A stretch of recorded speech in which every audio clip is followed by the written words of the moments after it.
Good afternoon, everyone. Let me just give my brief introduction to all of you. I am Dr. Pooja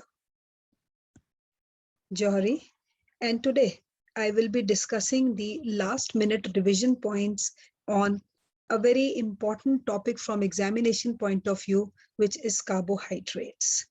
Now, all of you have your FMGE exam, which is going to be conducted on 18th of June this month. So this is a high time to prepare. And my main motto is till the 18th of June, I will be discussing last minute revision points of various topics like carbohydrates, fats, proteins. Then I will be recording my videos on the inborn errors of metabolism associated to that.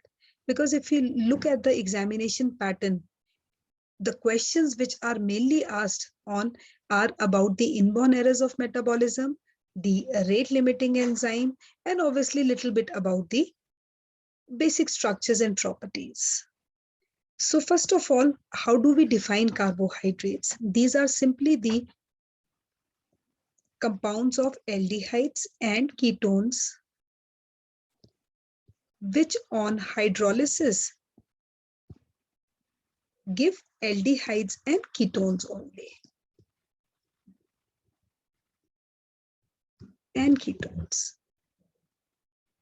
So basically, if we have to classify carbohydrates, their classification can be on the basis of the functional groups, that is aldehydes and ketones. So if they have aldehyde as a functional group, they are known as aldoses. If they are ketone as the functional group, they are ketoses. Then it depends how many carbon atoms it has. It starts from lowest member starts from 3 carbon atoms. 3 carbon atom means trioses, 4 carbon atom tetroses, 5 is pentoses, 6 is hexoses, and 7 is heptoses, depending upon whether they have aldose as a group or ketone as a functional group. So this is little bit, definition about carbohydrates. Now we are going to discuss the last minute revision points, because I can understand when you have a pressure, of that exam is coming after your 15-18 days. It's very difficult to memorize certain things. And it's not possible also to, go through the entire book. The best way is just go through the LMRs. LMRs are more than enough. And I'm sure about it that a question will be coming from these LMRs. So I have just, tried to cover carbohydrates superficially. So let's start up with the revision. Now see, whenever we talk about carbohydrates, the minimum number of aldehyde or ketonic group is 1 in them. Obviously, one functional group will be there. If we talk about hydroxyl group, minimum can be 2. Example is trioses, that is glyceraldehyde. Similarly, the minimum number of carbon atoms is 3. I told you the lowest member starts from 3rd carbon atom. Parent carbohydrate is glyceraldehyde. And this was the question which was asked some years back. How many isomers, stereoisomers glucose has? So the formula for calculating the stereoisomers is 2 raised to power n. And glucose has 4 chiral carbon atoms. So it will be 2 raised to power 4 is equal to 16, which is equivalent to 8D and 8L. Right? Because stereoisomers is an important topic on which questions can be asked. Then these are some of the important definitions on which again they are important from examination point of view. Some of them have been asked in 2017. They say anomers. What are anomers? They are the isomers which differ at C1 position. What are epimers? Epimers differ at any other carbon atom except C1. Now, if I have to give the example of anomers, example can be alpha and beta forms. In alpha, hydroxyl group is placed downwards, and in beta, hydroxyl group is placed upwards. So alpha and beta differ only at C1 position. So that is a anomeric carbon atom. Epimers differ at any other position except C1. It can be 2, it can be 3, it can be 4, it can be 5. Question comes on this and this. Glucose and mannose are C2 epimers, and glucose and galactose are C4 epimers. This is important, right? And then reducing sugars. Reducing sugars are the ones which have a free anomeric carbon atom. Always remember, only 2 sugars are there which are non-reducing: sucrose and trehalose. Apart from these sugars, others, whether they are monosaccharides or disaccharides, they are reducing sugars. Okay? So anomers differ at C1 because most of the students get confused between anomers and epimers. So what I'm trying to tell you here is anomers differ at C1 and epimers differ at C4, C2, C3. And sugars which have free carbon atom, anomeric, they are known as reducing sugars. Then enantiomers. Enantiomers are the isomers which are non-superimposable mirror images of each other. Very important. Diastereomers are opposite of it. They are galactose and mannose, but they are not the mirror images. Enantiomers are the mirror images, but they are non-superimposable. We say D and L. Glucose molecules are of glucose, but one is D, one is L. Then enantiomers abundant in body and plasma is D, as they are most stable in D form. Then carbon atoms present in pyranose ring are 5, like this. Carbon atoms present in furanose ring are 4, like this. This is pyranose and this is furanose. You can see the number of carbon atoms: 1, 2, 3, and 4. 1, 2, 3, 4, and 5. Glucose is mainly pyranose in action, and fructose is mainly furanose. So from this slide, the important point is enantiomers and diastereomers. Then next, these are the different type of isomers which exist in carbohydrates. If we talk about enantiomers, abhi just now I told you enantiomers are the non-superimposable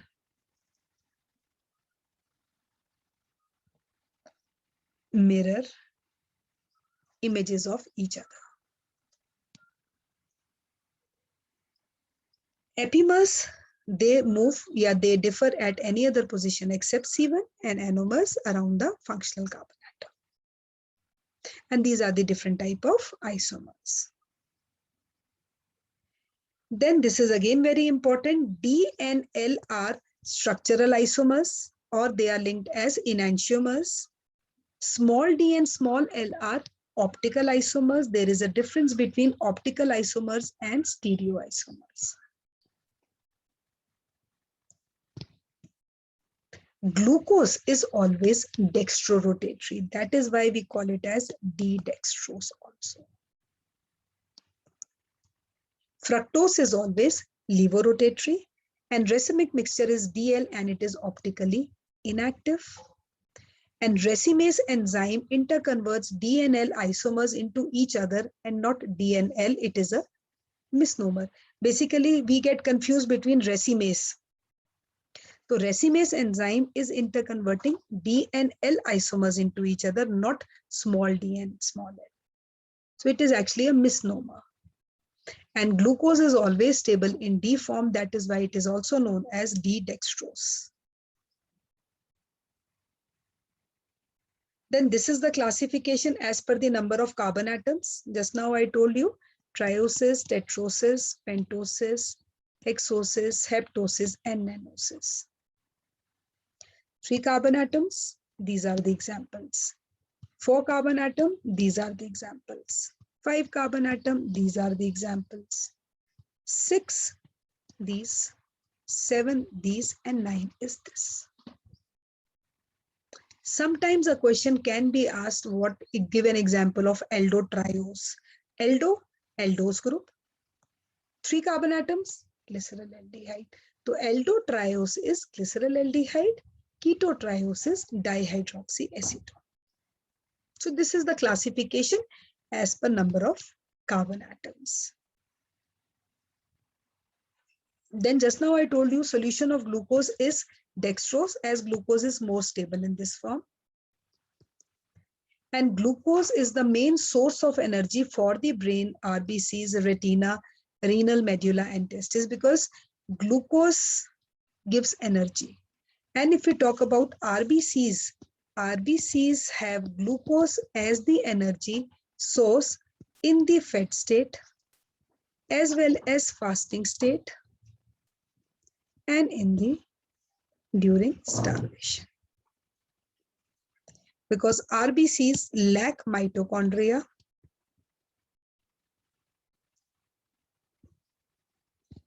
and nucleus. And that is written also, RBCs can use only glucose as they lack mitochondria. Then these are the properties of monosaccharides.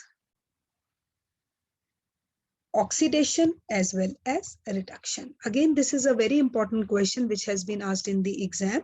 If we look at the oxidation, if oxidation takes place at C1, it is aldonic acid. Question which is asked in the exam is this. If oxidation acts at C6 position, it forms glucouronic acid from uronic acid pathway. And this uronic acid pathway is an alternative method of oxidation of glucose. Why it occurs is, it occurs because it generates glucouronic acid, which is one of the very, very important molecule for detoxification. Then if oxidation occurs at C1 and C6, it forms saccharic acid. And if we talk about reduction, glucose on reduction forms sorbitol, which is responsible for snowflake cataract in diabetic individuals. Galactose is responsible for the formation of oil drop cataract, again in individuals, because the person who is suffering from galactosemia, and it is most common in infants. Then mannitol, which reduces intracranial pressure. And these require the enzyme as aldol reductase. The enzyme required for the reduction is aldol reductase. Oxidation the enzymes may vary. This is in the presence of enzymes, but this takes place in the presence of mild oxidizing agent, and this takes place in the presence of strong oxidizing agents. So these are what? These are the simple oxidation and reduction properties of monosaccharides. Right? Then next we come over to the disaccharides. Disaccharides are formed by the combination of two monosaccharides.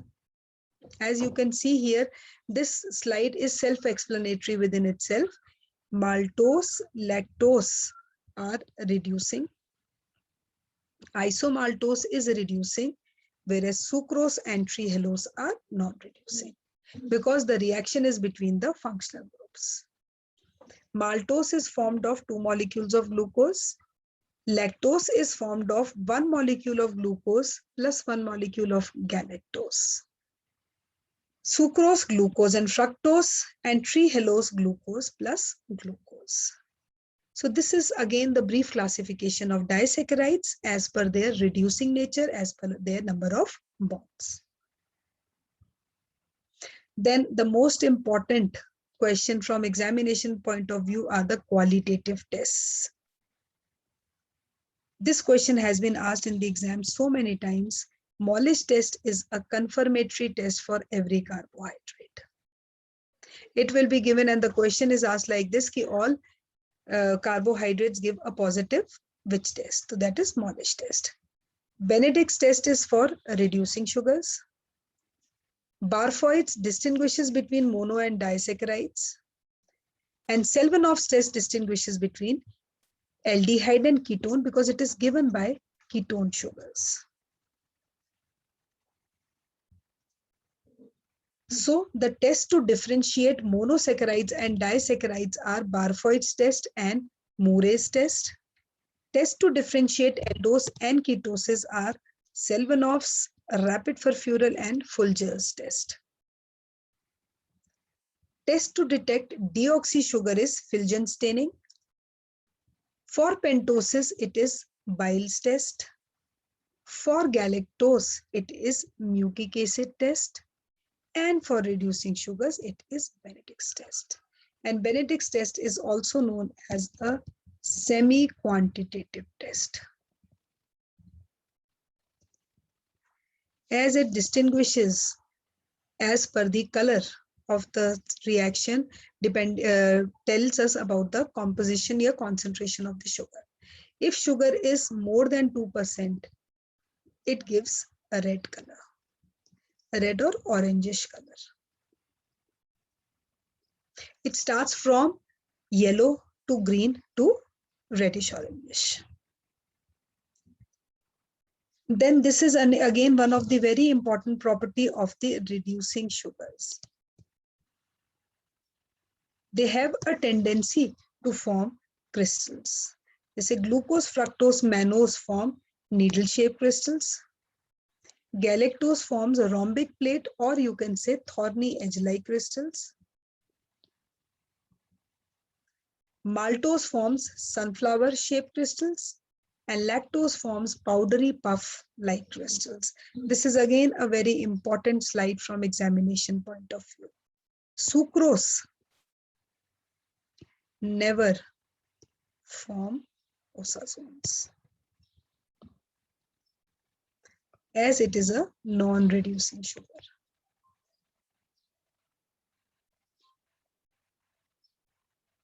Right? Then we come over to homopolysaccharides. Now see, homopolysaccharides mane which have an identical unit of carbohydrates. They are starch, glycogen, dextrans, cellulose, and inulins. If we have to further classify them, these are glucosans, as they consist of identical units of glucose, and this is the only fructosan which is present. And the only function of inulins is that it estimates GFR. And this is one of the very important constituent of renal function tests. Because if we look at the broad classification of carbohydrates, it is monosaccharides, disaccharides, oligosaccharides, and polysaccharides. Di is 2, oligo is 3 to 7, and poly is more than 7. And poly is further of two types, homo and hetero. Hetero are known as mucopolysaccharides or glycosaminoglycans. On the other hand, homopolysaccharides are what we are discussing now, glucosans and fructosans. So this is the brief classification of carbohydrates. Then we were discussing about these. Now, what are the basic differences between all the homopolysaccharides? Now see, if we talk about, I'll just emphasize on the questions which can be asked in the exam. Cellulose has beta 1,4 linkage. Starch has two forms, amylose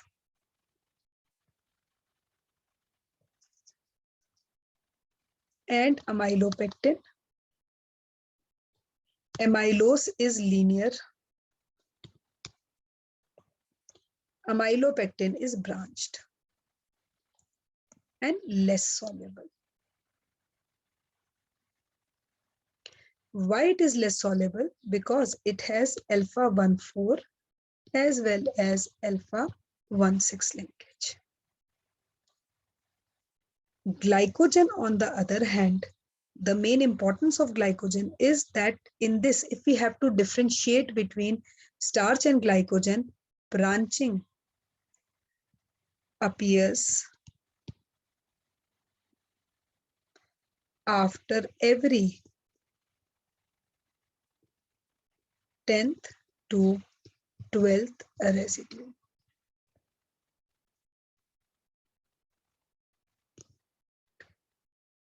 Cellulose, on the other hand, cellulose has beta 1,4 linkage. And inulins, just now I mentioned, it is a fructosan in which beta linkage is there, beta bond cannot be broken, and it estimates GFR.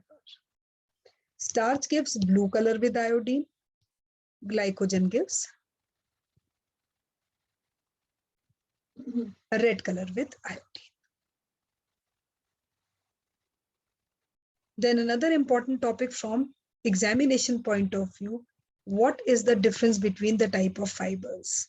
Insoluble fibers and soluble fibers. Fibers should be added in our diet because they are required to reduce constipation. They actually act as a roughage in our diet as they have a tendency to absorb water. So if we talk about insoluble fibers, examples are cellulose, hemicellulose, and lignin, because the enzymes hydrolyzing them are absent in us. Cellulase's enzyme is absent and excreted unchanged from intestine in its original form. And obviously, since they are fibers, they prevent constipation. And if we talk about soluble fibers, the example of soluble fibers are pectins and gums. They absorb water and get converted to gel and get excreted. And they are better in preventing constipation. So these are what? These are the soluble and insoluble fibers.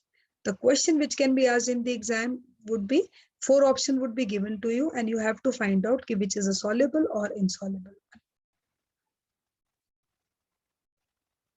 Then we come over to the heteropolysaccharides. Another class which I mentioned just now, commonly they are known as GAGs.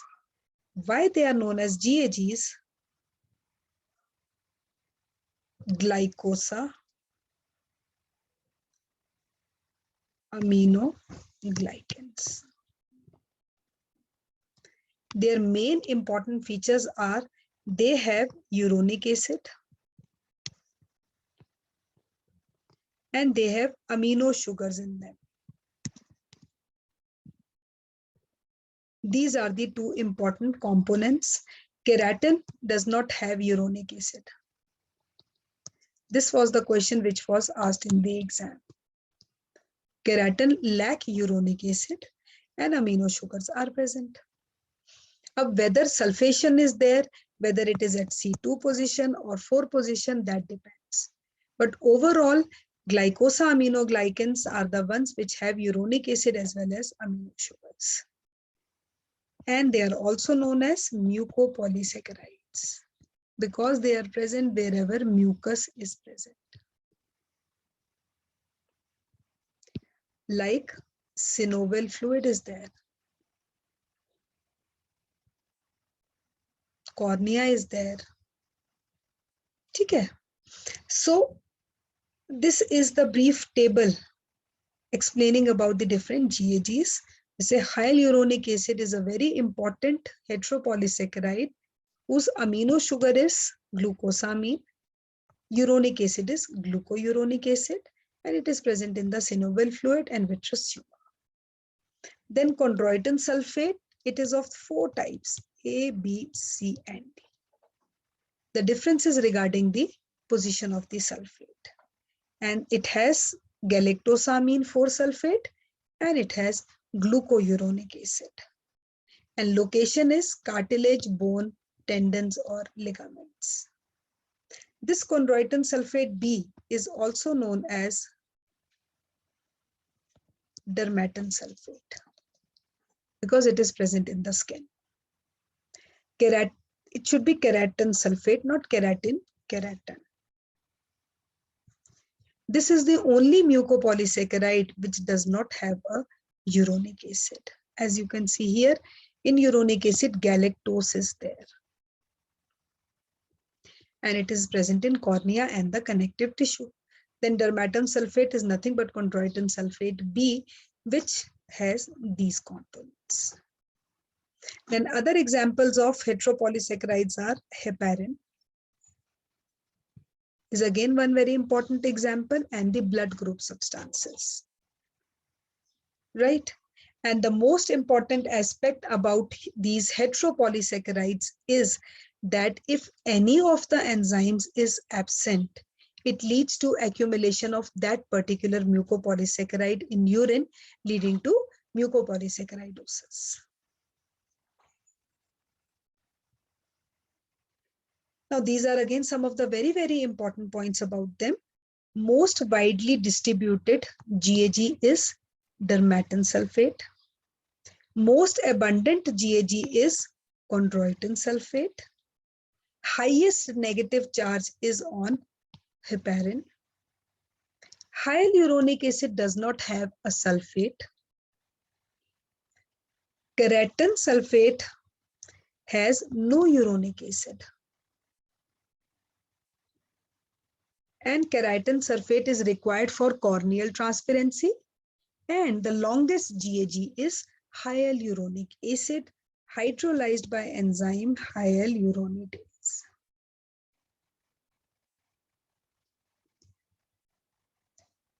So these are some of the important points. Question has been asked on this. The only mucopolysaccharide which does not have a uronic acid. And the answer to this is keratin sulfate. Then there are two types of, proteoglycans and glycoproteins. Sometimes a question is asked on what is the basic difference. Now, as you can see from the word itself, proteoglycans, the term which is present as a suffix, it has to be more. They say we are also known by our surnames. That characteristic is we are getting that hereditary or whatever information that is in the form of that particular surname. Same is the case here. Proteoglycans mein the surname is glycans, so carbohydrates will be more than protein. In glycoprotein, proteins would be more than carbohydrates. Long and linear, short and highly branched, carbohydrate portion is a heteropolysaccharide, or it is either mono or oligo, but not polysaccharide. And then these are the examples. Right? This is again a very, very important topic. Then after this, we come over to mucopolysaccharidosis, the most frequently asked question in the exam. Always remember all the different type of mucopolysaccharides because you people have already studied in detail. And since this is a last minute revision class, so I'm not going to discuss much about that, but I'll just give you the major points on which questions have been asked. Autosomal recessive diseases, they come under lysosomal storage disorders as lysosomal enzyme is absent. All are, if we study the mode of inheritance, all are autosomal recessive in nature except Hunter's. Hunter's disease is X-linked. And if we look at the major clinical manifestations of this, it leads to retarded growth. The facial features are very coarse. Mental retardation, atherosclerosis, and the most important point which distinguishes this is corneal clouding or opacity. due to direct infiltration of GAGs in cornea. This is the point which distinguishes, because the questions are mainly asked on this. Then hepatosplenomegaly and the skeletal deformities. So in general, these are the common symptoms of mucopolysaccharidosis. Right? Now in this case, I'll just tell you one mnemonic. Sam goes to hunting. So if the question comes, goes to hunting, in Sanfilippo's and Hunter syndrome, vision is clear.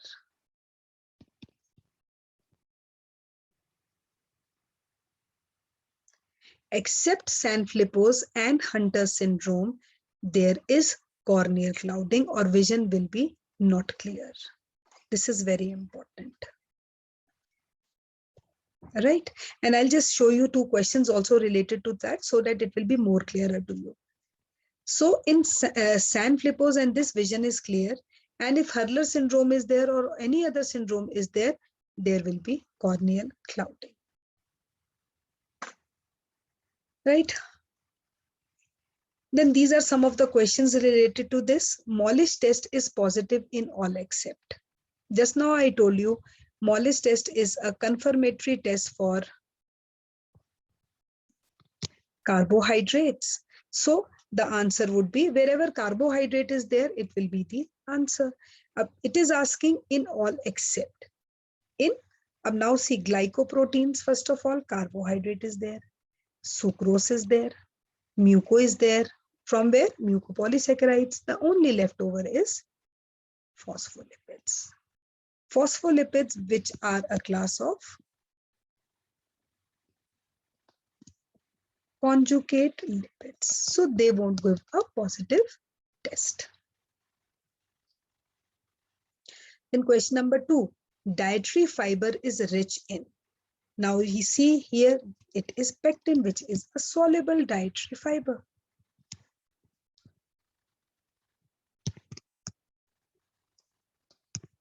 Because they actually act as a roughage in our body, thereby facilitating digestion. Then alpha amylase acts on which bond? Now this is again very important. Alpha amylase will always act on alpha 1,4 and alpha 1,6 to some extent, but mainly it will be alpha 1,4. जैसे for example starch amylase. Yeah, you can say salivary amylase. Salivary amylase acts on alpha 1,4 linkage. So it will be this. Again, a very important question. The oxidation of primary alcohol group in glucose results in. Now, primary alcoholic group will result in what? It will result in gluconic acid, because this is the primary alcoholic group. H. It will be oxidized to gluconic acid. And if both the groups are there, then it is. Now see primary alcoholic group. Yes, I'm coming to that. This from this it won't be clear. I have to show this diagram. 1, 2, 3, 4. 1, 2, 3, 4, 5, and 6. This is actually the structure of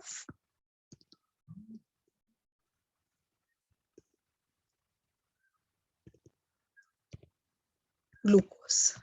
Okay. In this, the primary alcohol is this.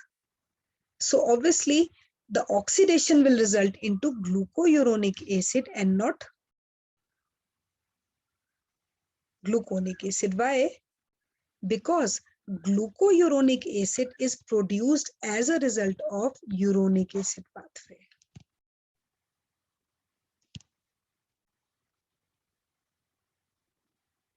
And not this. This will be when this is oxidized. If this is oxidized, it will form gluconic acid. Glutaric acid is not produced as a result of oxidation, and hyaluronic acid is a mucopolysaccharide, so it can also not be produced. So the answer is glucouronic acid. which is a very important detoxifying agent and which plays a very important role in degradation of heme. Then, which is a fructosan? Fructosan, just now I told you, inulins are the only fructosans which are present. Otherwise, most of the homopolysaccharides are glucosans. Fructosans are the identical units of fructose. That is why they are fructosans. Right? So this is all about the last minute revision points. And now I'm just going to discuss some of the case histories with you, which can be asked in the exam again.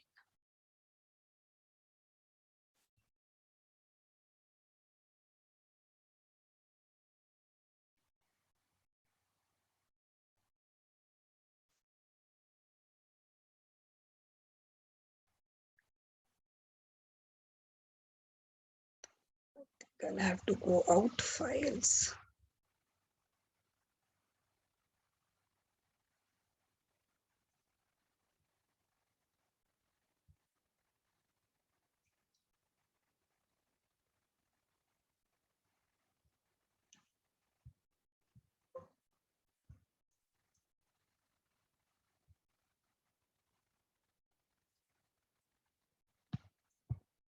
Just discuss those case histories.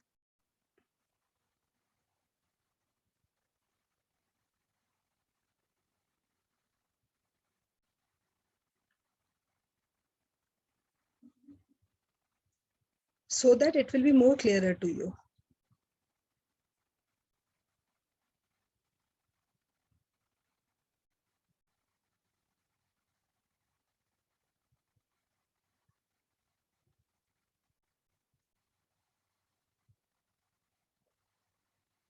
I was just talking about this question.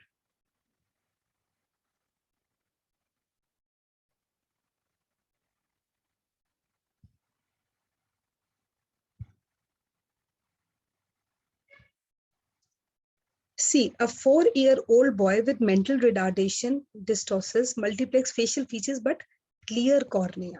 What is the diagnosis? Whenever we talk about clear cornea, that means it is none other than Hunter's disease. These type of questions are generally asked in the exam. Hurler's, again, corneal clouding will be there. In Zweigler's is due to the deficiency of peroxisomes. It has nothing to do with this. And I'll just show you the mnemonics also. These are the mnemonics. No corneal clouding, Hunter Sam.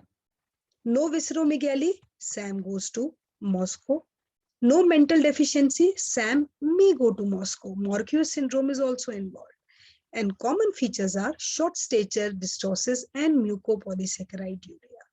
Obviously, mucopolysaccharides will be excreted in urine. This is one of the very important questions associated with mucopolysaccharidosis, and it can be asked in the exam also. Right? Then this question. A 12-year-old intellectually disabled boy having short stature, protuberant abdomen with umbilical hernia, prominent forehead, but his vision is normal and his parents are normal. So what can be the metabolic defect in this order? Just forget about everything, just focus on one thing, that is its vision is normal. Whenever we talk about vision, I told you Hunter-Sam. So Sanfilippo syndrome and Hunter's, we will narrow down our answer to that. Ab Sanfilippo's ka enzyme is not there, so it is none other less Hunter's syndrome. And Hunter syndrome is due to the deficiency of iodouronate sulfatase. This is again a very important question which can be asked in the exam. So you should know mucopolysaccharidosis, what are the important points related to it, so that you can solve your questions. This is about, since the question has come, I'll just discuss it. A 2-year-old boy presented with fasting hypoglycemia, hepatomegaly, doll-like feces and thin extremities. Kidneys are enlarged, but no splenomegaly is there. Now see, this is typically a question of glycogen storage disorder, as it is written here also. What is the most probable GSD? Now you know, if we talk about GSDs, type 1, type 2, type 3, I'll just see if there is a slide. Okay. These are the type 1, 2, 3, 4, 5, 6, and 7. Type 1 is von Gierke's disease, which is due to the deficiency of glucose 6 phosphatase. Is Pom's disease, which is due to the deficiency of alpha-1,4 lysosomal acid maltase, because some of the glycogenolysis occurs in the lysosomes. Type 3, Cory's disease, due to debranching enzyme. Fourth is Anderson's disease, due to branching enzyme. 5 is McArdle's disease, due to muscle phosphorylase.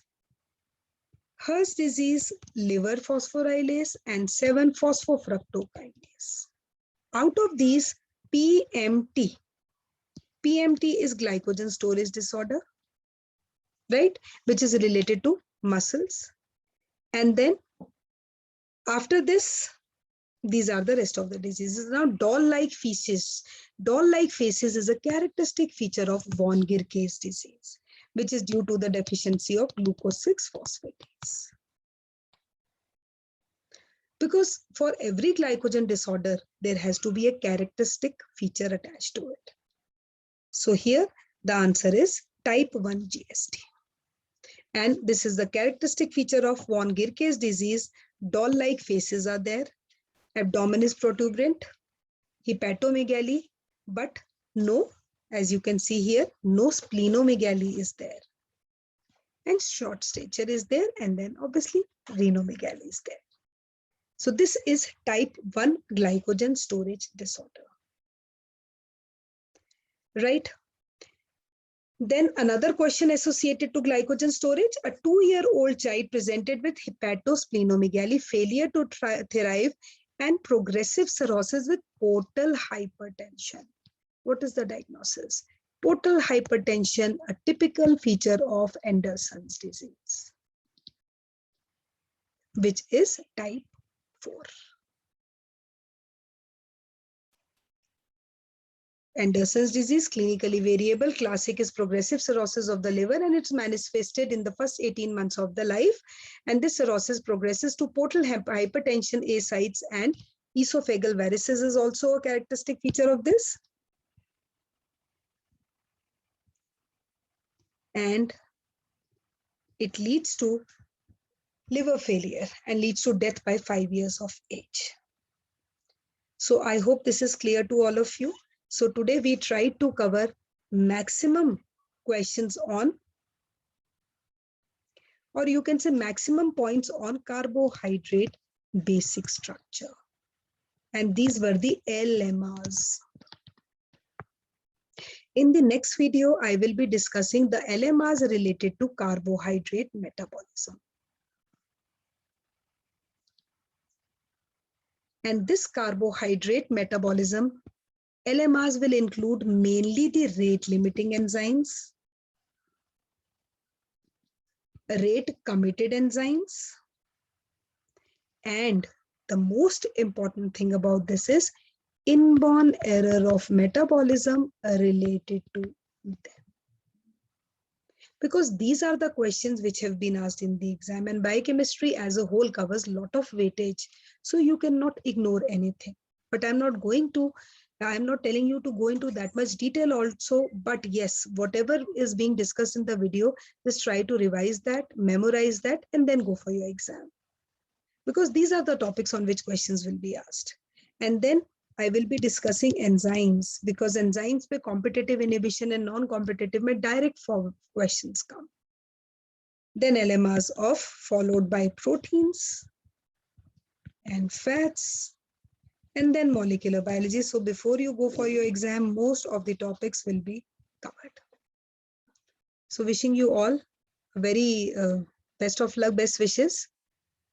So here I will be winding up the class. Take care.